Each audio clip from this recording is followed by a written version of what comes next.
পৃথিবীতে কাউকে নিশ্চিতভাবে জান্নাতে বলা যাবে কি? তিন শ্রেণীর মানুষকে আপনি নিশ্চিতভাবে জান্নাতি বলতে পারেন, তিন শ্রেণী। এর বাইরে আপনি কাউকে জান্নাতি বলে ঘোষণা দিতে পারেন না। কারণ আল্লাহ সুবহানাহু ওয়া তাআলা কুরআনুল কারীমে কি বলছেন? ইন্নাল্লাযীনা আমানু ওয়া আমিলুস সলিহাত কানাত লাহুম জান্নাতুল ফিরদাউসি নুজুলা। যে যারা সৎকর্ম করে, সৎ কাজ করে, ঈমান আনার পরে আল্লাহ তাআলা তাদের জন্য জান্নাত রেখেছেন, স্থায়ী জান্নাত। এখন এই পৃথিবীতে তো অসংখ্য মানুষ আছে। আল্লাহ তাআলা কাউকে নবী হিসেবে পাঠিয়েছেন, কাউকে ওলি হিসেবে, কাউকে সাহাবী রিদওয়ানুল্লাহি আনহুম আজমাইন হিসেবে। এখন আল্লাহ সুবহানাহু ওয়া তাআলা কাদেরকে জান্নাত নসিব করবেন এটা আল্লাহ ছাড়া কিন্তু কেউ জানেন না। তবে হ্যাঁ, একটা বিষয় বলা যায়, যে ব্যক্তি ঈমান এনেছে, সৎকর্ম করেছে, এখন আপনি যদি ঈমান আনার পরে সৎকর্ম করেন আল্লাহর জন্য, অবশ্যই আল্লাহ তাআলা আপনাকে জান্নাত দেবেন। অবশ্যই আল্লাহ তাআলা আপনাকে জান্নাত দেবেন। এখন জান্নাত গ্যারেন্টেড কাদের জন্য? এটা আপনার আমার জন্য কেউ আমরা বলতে পারি না। হ্যাঁ, আমরা আশাবাদী যে সৎ কাজ করছি, নামাজ পড়েছে, আল্লাহ আমাদেরকে জান্নাত দেবে। তবে আল্লাহ তাআলা আবু বকর রাদিয়াল্লাহু তাআলা আনহু তার ব্যাপারে সূরা লাইলে কয়েকটা আয়াত নাজিল করেছেন, সুবহানাল্লাহ। এবং মুহাদ্দিসিনরা, মুফাসসিরিনরাও কিন্তু এগুলো আবু বকর রাদিয়াল্লাহু তাআলা আনহুর ব্যাপারে নাজিল হয়েছে, তারা এই কথা বলে থাকেন। তো আল্লাহ সুবহানাহু ওয়া তাআলা যার ব্যাপারে, যেমন প্রথম শ্রেণীর উদাহরণ হচ্ছে আবু বকর রাদিয়াল্লাহু তাআলা আনহু, অতএব আমি তোমাদের এক প্রজ্বলিত আগুন সম্পর্কে সতর্ক করছি, আল্লাহ বলছেন, সেখানে প্রবেশ করবে কেবল সেই হতভাগা যে সত্যকে অস্বীকার করেছে এবং মুখ ফিরিয়ে নিয়েছে।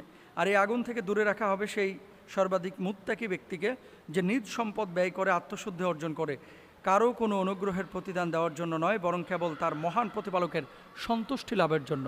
অর্থাৎ কেউ মুখ ফিরিয়ে নিয়েছে, ঈমান থেকে দূরে চলে গিয়েছে, আল্লাহ তাকে জাহান্নামে নিক্ষেপ করবেন। কেউ মুখ ফিরিয়ে নেয় নাই, ঈমানের পথে থেকেছে, সৎ পথে থেকেছে, আল্লাহ তাকে জান্নাত দেবেন। আবু বকর রাদিয়াল্লাহু তাআলা আনহুর ব্যাপারে সূরা লাইলে আল্লাহ সুবহানাহু ওয়া তাআলা এই কথা বলেছেন 14 থেকে 21 নম্বর আয়াতে, মুফাসসিরিনরা এটা বলছেন। এখন আপনি নিজে যদি আবু বকরের আখলাক আপনার ভিতরে নিয়ে আসতে পারেন, কোমলতা, তাকওয়া, আল্লাহ ভীরুতা, অবশ্যই আপনি জান্নাতে যাবেন ইনশাআল্লাহ তাআলা।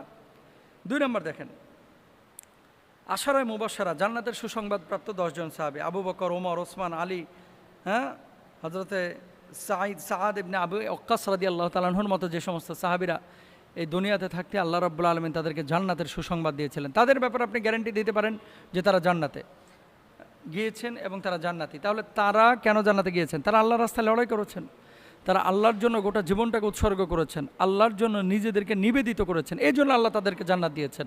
তা আপনি সেই নিবেদনটা নিয়ে আসেন ইনশাআল্লাহ। 3 নম্বর, যাদের ব্যাপারে গোটা উম্মত এক হয়েছে, তারা হচ্ছে রাসূল আকরাম সাল্লাল্লাহু আলাইহি ওয়াসাল্লামের একটা হাদিস, যে আপনি মারা যাওয়ার পরে আল্লাহ রাসূল দাঁড়ানো আছেন, লাশ নিয়ে যাওয়া হচ্ছে, মানুষজন তাকে বলছিল যে লোকটা ভালো, নবীজি বললেন ফাওয়াজাবাত, তার জন্য যেটা বলেছো আবশ্যক হয়ে গেছে, কি? জান্নাত। আর আরেকজনের ব্যাপারে লোকজন বলছিল খারাপ, নবীজি বলছেন ওয়াজাবাত, তার জন্য জাহান্নাম ওয়াজিব হয়ে গেছে। এখন আপনি মারা যাওয়ার পরে আশপাশের সমস্ত মানুষ যদি বলে যে লোকটা ভালো, তাহলে আপনাকে জানতে হবে যে এই লোকটা জান্নাতি। আর যদি মানুষজন বলে যে লোকটা খারাপ, তাহলে জানতে হবে লোকটা জাহান্নামে। এই বিষয় হচ্ছে 3 শ্রেণীর মানুষকে আপনারা জান্নাতি বলতে পারেন, এর বাইরে আপনারা জান্নাতি বলতে পারেন না। আল্লাহ তাআলা আমাদেরকে আমল করে জান্নাতি হওয়ার তৌফিক দান করুন, আমিন।